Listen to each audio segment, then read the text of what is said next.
Hey, welcome to How to Build Your Own Home. This is Keith with every Thursday live chat from 5 to 6 p.m. Mountain Standard Time. We're here every Thursday. Today is going to be a short day. We're going to try to leave at around 40 minutes into the live chat. I've got a really big event that I need to get to, so we're going to answer as many questions as we can and really get into it. But one thing I wanted to pose to you is to kind of think about.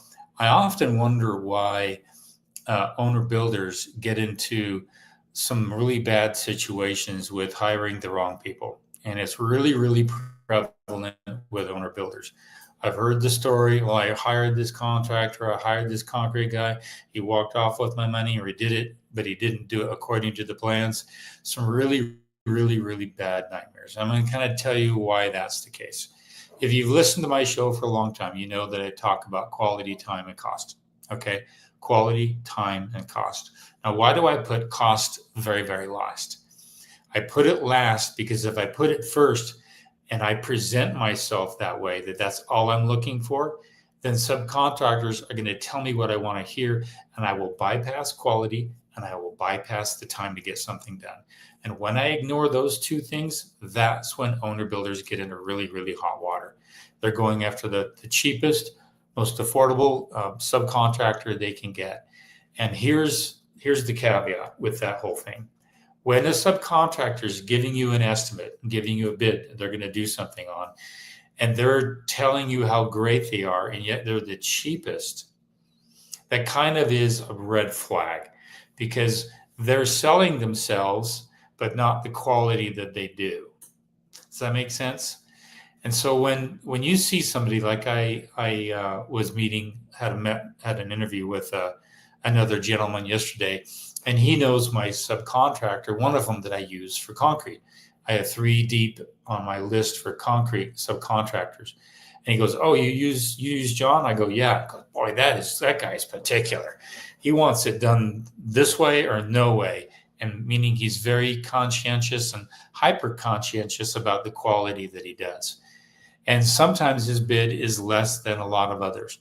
But the only reason why I can take him and hire him because I know he cares. And the key word is care. What do they really care about? Do they care about getting you the cheapest work done, or do they care about getting you the best work done in the time frame that's given them? Now keep those two things in mind: the best work versus the cheapest work done, the most affordable work done. The people that care are going to present themselves in that way. So what I ask of you is, what do you believe? Do you believe in caring about your work product? And is that foremost in your mind? If you do, you're going to attract the same type of person. But if you care about the bottom line and it's the cheapest, you're going to attract that type of mind that will try to get something for as cheap as they possibly can, cut corners, and then you're kind of in a bad situation. So ask yourself what you care, and then are you attracting that same type of person in your life?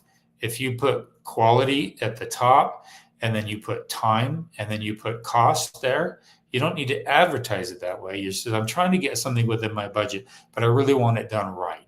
And you emphasize that, you're going to put that out in the atmosphere, in the universe, and you're going to look and you're going to find those types of people. But if your main thing is cost, you're going to attract somebody who's going to tell you what you want to hear, and then you're going to be in trouble. Okay. And it really helps when you get 3 or 4 different bids. First time out, you get a couple of bids, you see where the price action is going to be in your particular market. And then, of course, you look at the bids carefully. You look at the exclusions. You look at the inclusions. You look at everything, how detailed it is. You look at the reviews. You ask around, "Oh, yeah, he's trustworthy. You know, you can get a good job from him." But if you don't have all those things going for you, and you just go with the cheap one, and you ignore their quality, you ignore their reputation, you ignore all these other things, then that's because you've locked yourself into that, and it's going to cause you some serious harm down the road. So I reiterate this a lot because I come into it a lot. I get emails from owner builders all the time about nightmares they've been into because they bought into the lowest common denominator. And believe it or not, it's cost. Cost is the lowest common denominator when it comes to building. I just wanted to throw that out. If you have any questions on that, you're more than welcome to pose those. I may bring it up because I have one more thing to talk about later. We've got a lot of questions. Let's get to the questions real quick, and we may come back to this later on. Let's get our questions in before 6:30 or 5:30 p.m. Mountain Standard Time if you can. It gives me time to answer them because we have to go today to a big event. Okay, let's go and take some questions. This is AJ Martinez. Good evening. What's your experience with zoned AC systems and multi or variable speed units? Really good question. I have a 3,000 square foot house, but high vaulted ceilings and are being told need 2 units. Now, if your envelope of the home was a little beefed up, you may not need 2 units. If you are capturing some solar heat gain in the winter, you may not need 2 units. But given that open cavity and 3,000 square feet, you may. And here's the thing you're dealing with. The main living space, the kitchen, open living, all that vaulted, all right? That's going to take a different kind of airflow to constantly move than other bedrooms and ancillary rooms to the home. They may change temperature differently. For example, if you got a window like this and the sun's coming through it, it's going to warm this room up quite considerably differently than the rest of the house. And so a zoned heating system allows you to heat each room differently. But there are several ways to do that. There's a flapper system that goes inside your regular flex piping inside your attic stuff. But those are all mechanical and they can go out over time. And when they go out, you literally have to dig into the ceiling to get access to them to change them out. Unless they put them near the squirrel box and they're all accessible. But that's also very difficult. It's a mechanical operation and it turns on the flapper and stuff like that. One of my favorite systems is the PVC system in very, very cold climates. That's very, very efficient. But again, it's pricey. All the heat is kept inside a PVC system, and you're able to zone things out that way a little better. Me personally, I build in the desert. Okay, I also build in high elevations. I love a mixed system. I love my open air living area, one forced air system, and then I do all my bedrooms in a mini split system with a cassette in the ceiling. That allows literally the most efficient control, the best control in temperature wise inside each room. And the neat thing is you can literally shut off rooms and not even have any air go in there at all and shut them off to be even more energy conservative. So I've played with all systems. I like a mixture of systems and I'm playing with new systems all the time. But the mechanical system with those flappers that hopefully control some of the temperature, it's really, really hard to do. I could talk forever on that, but my recommendation is to talk with an HVAC expert and see if the zoned system, how easy it is to fix if it goes wrong. Can they design it in a way so it's all accessible, not inside, buried in the drywall somewhere? That's the one thing you want to stay away from. Ease of access for maintenance over time. So ask some of those questions to an HVAC contractor. After talking with a lot of them, you'll get a handle on what they can do locally. For example, if I was building in Park City, all the HVAC contractors are using the PVC system. Down here, it's a flex system. So you're going to be subject to your HVAC contractors and what they're all used to in their particular environments and why they do it the way they do. So talk with local HVAC contractors and you'll be amazed what you're going to learn because every environment's different. I took an HVAC contractor from Southern California, brought him here, totally different environment, far less humidity, and he wasn't used to that. So he had to do some tweaking with how he designed his HVAC systems. So ask your local contractors and get some good feedback from them, okay? I don't know if I understand this one. Okay, Michael Libinitsky, hope I said that right. I'm building a whole house. First floor is 24 inches above green. Okay, a 5,036 inch crawl space. And be interested in your thoughts on how to build a door to cross base on the interior panel, not the exterior. So cross the base. Not sure what you mean by across the base. Are you talking about a crawl space and maybe a door into the crawl space? If that is, it's going to be a fire rated door, but I'm not quite sure what you're talking about. So if you can frame, and then also 24 inches above green. I don't know what you mean by that. So maybe rewrite that and we can answer better. Brady Morgan, hello everyone. Hit the thumbs up. Yes, I appreciate that. That would be awesome. Thank you. Thank you. We're having camera issues because we're online. Yeah, we're having camera issues because I'm off my phone right now because I couldn't get internet. So I'm using my hotspot right now. So let's continue. MS to chill. Would you order building materials or finish materials from another country, say like China? Really, really good question. I have a student who literally flew to China and ordered windows and everything you possibly can imagine. But he did that before the tariffs, and I'm sure he saved a lot. But I can't vouch for the quality. I don't know. Like I know there was a day when people were buying drywall at a super, super god awful cheap price, and it was filled with mold and all kinds of bad stuff.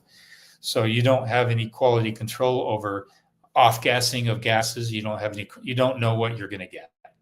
So that's the only caveat is what are you really going to get from it? And to me, I don't like to risk that. I'm a builder, so I wouldn't want to risk, again, getting the cheapest, most affordable in the home. But what's the cost? What's the blowback for that? And has that particular product really stood the test of time? Do a lot of other builders use it? That kind of thing. So it takes a while to earn trust in the marketplace with a new product. And I kind of love that verification process. I love that a product has stood the time. It's in the market.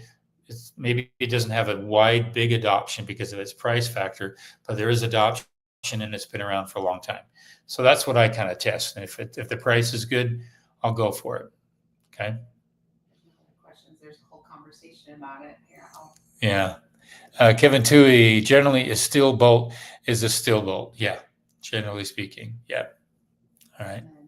I don't know if you want to say little comments. Materials from other country. I think most of our lumber comes from Canada in the West. Not really. A lot of it comes from Idaho. A lot of it comes from Oregon. A lot of it comes from the West Coast. I think most of your Canadian lumber is more the East Coast. If any lumber comes down, because they don't have near as much pine and kind of the wood that's milled that grows fast, like a Douglas fir, that you'll find most of that throughout the United States, especially all the way through California, Oregon, Washington. Those three states are massive for lumber. And even all the way inland to Idaho, and even a lot of places like in my state of Utah, we do a lot of milling of lumber, but we don't do it necessarily for that type of lumber. It's bigger lumber and it's beetle bark lumber. It's been dead for a long time, and so they harvest it when it's already dried in its natural environment. We have several mills up and down the state just for that alone. So I don't think it's entirely all from Canada. Okay. We don't have any other questions. There's just conversation going on. Yeah, keep the conversation going. That's fine. What I wanted to also help you understand is when you go at, like, if you were going to build a business, okay, you would have to have a certain core belief in your business, and that core belief would surface in what they call an ethos. And that ethos is your driving motive. It's your driving ambition for that business. And we all know that if somebody's just interested in making the most money they can on something, and if that's their driving ethos, it comes through, and then more and more people are less apt to do business with that particular venture that you've created for yourself. So the ethos has to be something unique, something where you're adding value. Let's say you want to make a burger shop, and then you want to make it unique, and it's going to be a unique burger shop, and you call it grass-fed man burgers. Something unique, something different, but you emphasize the fact that you're raising your own beef in a very harmonious way with the environment. You don't put a lot of pollutants inside your beef, and it's grass-fed, and it's nature, and it's organic. You put that emphasis on that. Healthy meat for your taste. You come up with a slogan. That becomes your ethos. Does that make sense? And so a lot of owner builders don't know what their ethos is. A lot of times they'll say, oh, it's my forever home. Well, there's a lot of questions with regard to that. I thought that I was in my forever home and I moved a couple weeks ago. So you never know where your forever home is going to be. It's just the home you're in right now. And so you have to really come at it in a unique way. Sit down with your husband and wife, sit down with your kids, talk about it. What does this home mean to you? What do you really want to get out of it? How do you really want to go about this whole process? Me, I love building the most lasting product I possibly can. That's just me. I'm durability, lasting quality, ease of maintenance, if not no maintenance, and is the least amount of utility costs I can possibly get out of a home. That's just me. My daughter's really into the interior design, the ambiance, the lighting, a lot of those colors and stuff like that. I'm as structurally sound as I possibly can, and I'm looking at soils. I'm looking at how the compression strength of the soil is. I'm more structural. That's just me. And so if you're building something, what do you really want out of that home? And do you want it to be a lasting quality? Like I was in a car dealership today, and I get my car worked on, and every once in a while I just see what the new trucks are. And lo and behold, I could get a fair deal for my truck because I've taken care of it. It was in good shape. And so because I've taken care of it, it's now in a higher value. So that's the same thing with a home. What do you want to put into it? How do you want it maintained over time? What do you really believe in your home? And so that's what you're going to attract, and manifest that in your mind, in your communication with subcontractors. And that's what you want to have come back. And I just wanted to reiterate that because your belief is going to come through. And if you put the wrong belief out there, you're going to get the wrong quality and the wrong workmanship back in return. So this is a truism across the board. And if you can master this, I think you can really be a great owner builder and come out with a great product. Okay, question. Let's take some questions real quick. Okay, David B., if you're building a house with a walkout basement in a hill, how do you determine how far back from or out from the hill to build your hillside wall? Really, really good question. Well, you're going to be stuck with some rear, side, and front setbacks. So the house is going to be situated based upon the lot dimensions, and you can't get away from that. If you have to have a certain setback in the front, like 25, 30 feet, and you can't go any further, that's locked in. If you have a setback on the side, if you have 2 acres and you can kind of move it any way you want, that's fine too. Just keep in mind, when excavators come in to dig out that basement, they're going to literally pulverize everywhere where that home is going to go, plus 5 feet, minimum 5 feet. So some geotech people are going to tell you to go beyond that to 6 to 7 to 8 feet. And I want the whole basement cut out, that much dirt removed. Then you're going to put the home in there, footings, the foundation, and let it cure. And once that walkout basement foundation is cured, then you're going to backfill, and that's when you're going to start to carve out and grade the terracing of that home. Does that make sense? So if you can imagine 3-dimensionally, when you go to a site, I'm actually going to do a post probably tomorrow of an actual situation just like that. We've got the basement all dug out. I can't do anything to the garage because that's on the second level. And so once the basement's poured, you're going to see this huge gap all the way around the home. And then we're going to excavate, recompact, and compact against that foundation so we can start to pour the next main level of the home. So you watch those videos that's coming up, and you'll really see and identify with what I'm talking about. But don't try to finish it off now. You're going to do it in phases. A walkout basement is going to be in phases, and you're going to have massive destruction. And then you're going to put your foundation wall, and then you're going to backfill against it. And that's when you start to see where the grade's going to be at. And if you need to add some, you can add some. Here's a really, really good tip.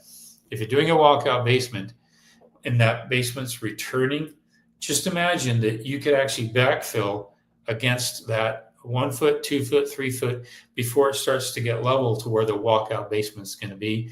then you can have a swell that comes out, and then you can start to drain water that way.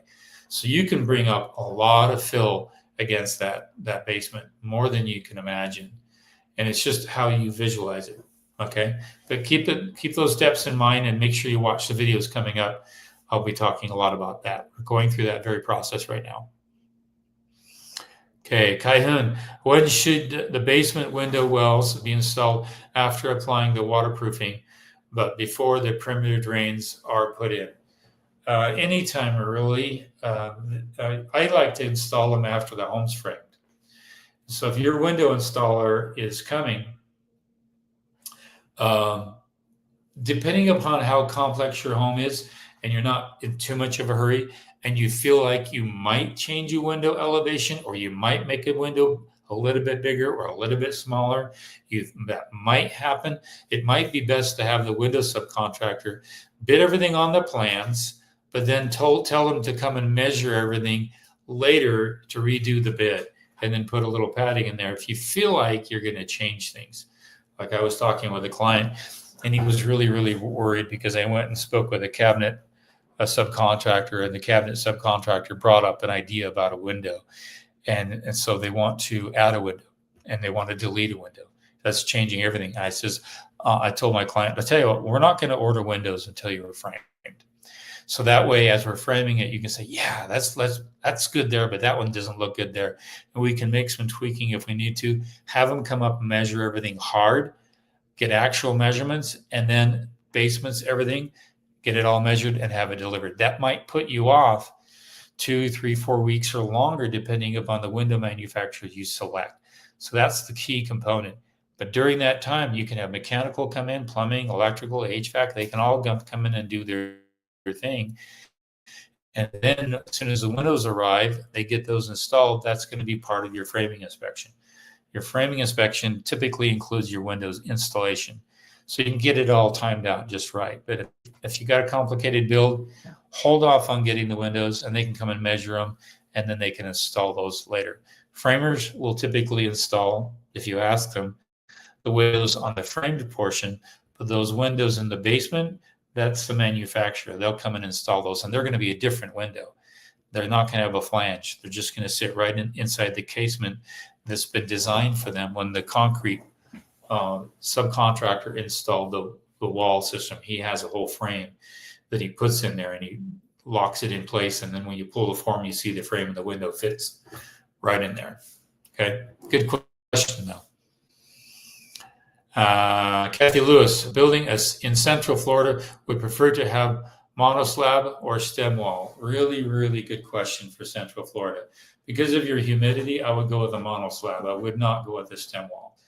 The stem wall, if you don't have proper ventilation in that humidity, especially if you have a low water table or high water table, you could have some also issues.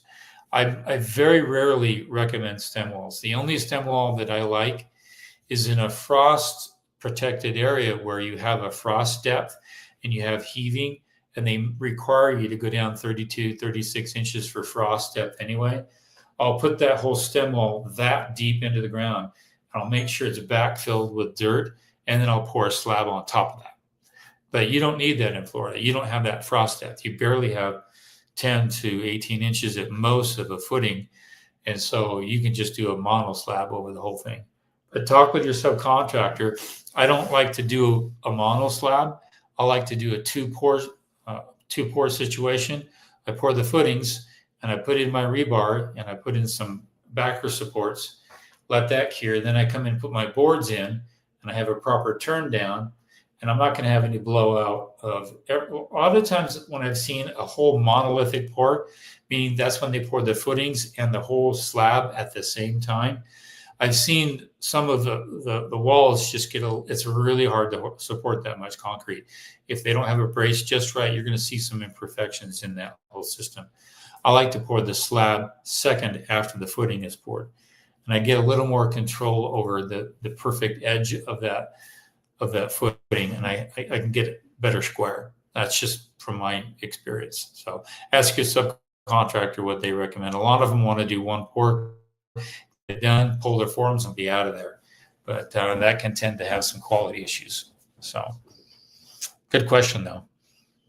Okay, Doug in Utah, 15 years ago, corian was the big thing. It was. Then cultured marble was a cheaper substitute. Now I never hear about corian or cultured marble. It's all quartz or granite. Why? Um, trends and demands, which are often fueled by quality, right? With the quartz or the corian, it's stained. If you look in sinks where they had that corian, just a simple knife would cut it up, and it just looks terrible. And hot water damage, and you can try to bleach it all you want, but that scratching was just did a number on them. And so people see, guys, we put this in 10 years, it looks like garbage now. What else is there? And they start looking for quality. Quality eventually rises to the top, especially when in a cycle we're in right now, where interest rates are high and there's little building going on. Quality rises to the top, and during those times, that's when new innovations kind of take place, because the people that have money are building, and people that don't have money are not building, and typically it's the best that rises during that time. That's why there's some benefit to cycles like we have. If everything's just hunky-dory, there's tons of money in the market and liquidity everywhere and everything's cheap, you're not going to typically get some good quality every once in a while surface through the market. So that's one of the reasons. And plus trends are driven by quality. Okay. Good question though. Okay, Carrie Carpenter. Carl Carpenter. Oh, Carl. That's my dyslexia. My glasses aren't very good. I have bifocals, so I have to tilt my head like that to read it just right. Can a detached garage with living space be built before the main house without the main house considered accessory dwelling in Washington City, Utah? Does it need to be attached and then add on the main? I'm going to give you some inside scoop. City of Washington is going to charge you an ADU fee. I just got some permit fees for a client, $21,000. Okay, $21,000. And so if you don't call it an ADU and you just call it storage, that might help. If you know what I'm talking about, the least you can, if you can get away and steer away from the idea that that might be an accessory dwelling unit, that would help you. And you just call it a garage without that kind of a thing. And you put a wash base. I'm giving you some inside scoop. The hard part is bringing sewer to it. The minute you bring a 3-inch line to it, then they're going to consider it something different. But if you just put a wash basin in the garage, and I clean fish and I wash out my hands because I work on cars a lot of the time, and I wanted a wash basin there, then yeah, they'll say, okay, that's fine. But now you've got sewer brought to that piece of property. You brought sewer to that building. That's the hardest part. You can bring all kinds of power to a building. You can bring 4-phase, 3-phase power, 400 amp service to a building. They're not going to complain about that. It's the sewer that's the hard part. And if you get a 3-inch line brought in there and you just say you want a basin and then do what you want later, that's kind of the way I've seen things done, if that makes sense. If you want to know more, take my course and message me through howtobuildyourownhome.com, and I can give you some more hints on that. Okay. Reread that. He's talking about. Reread that question. Main house. Here's the problem. Okay. Your permit fees are going to go up, and it would be nice to get the whole thing permitted now, and then just build the garage, and then get extensions on the permit every 6 months. Ask the building department if they will allow for extensions. They will give you a year typically, and ask them, do they charge for extensions? And if you can get extensions up to 3 to 4 years, then you've paid for that permit up front, got that out of the way, but you're just going to build the garage. Now it might be beneficial if you get a permit on the garage and the house separately. That way you'll get a certificate of occupancy for the garage. That makes sense?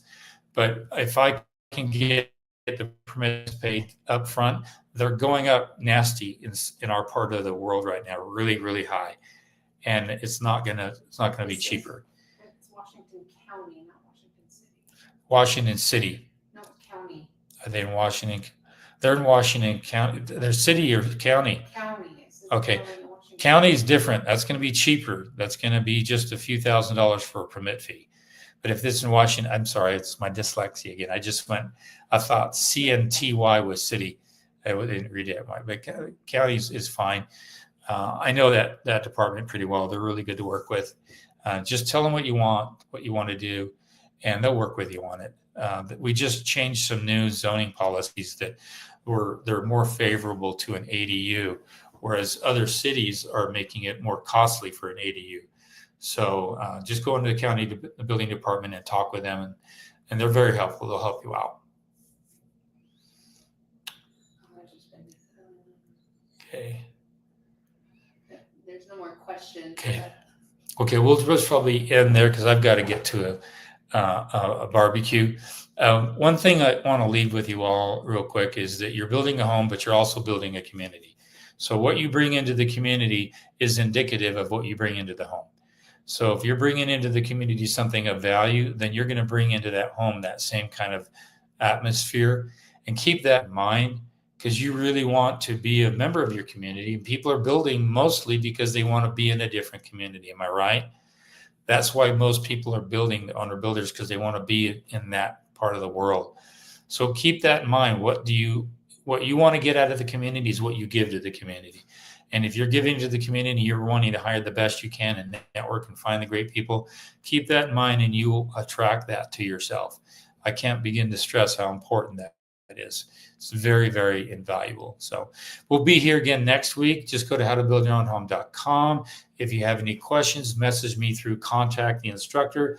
I will get the questions, and then I can talk about them on live chat. If you can't be at live chat, then I can read those questions, and then you can watch it at your leisure, and I can respond to those questions. Again, howtobuildyourownhome.com.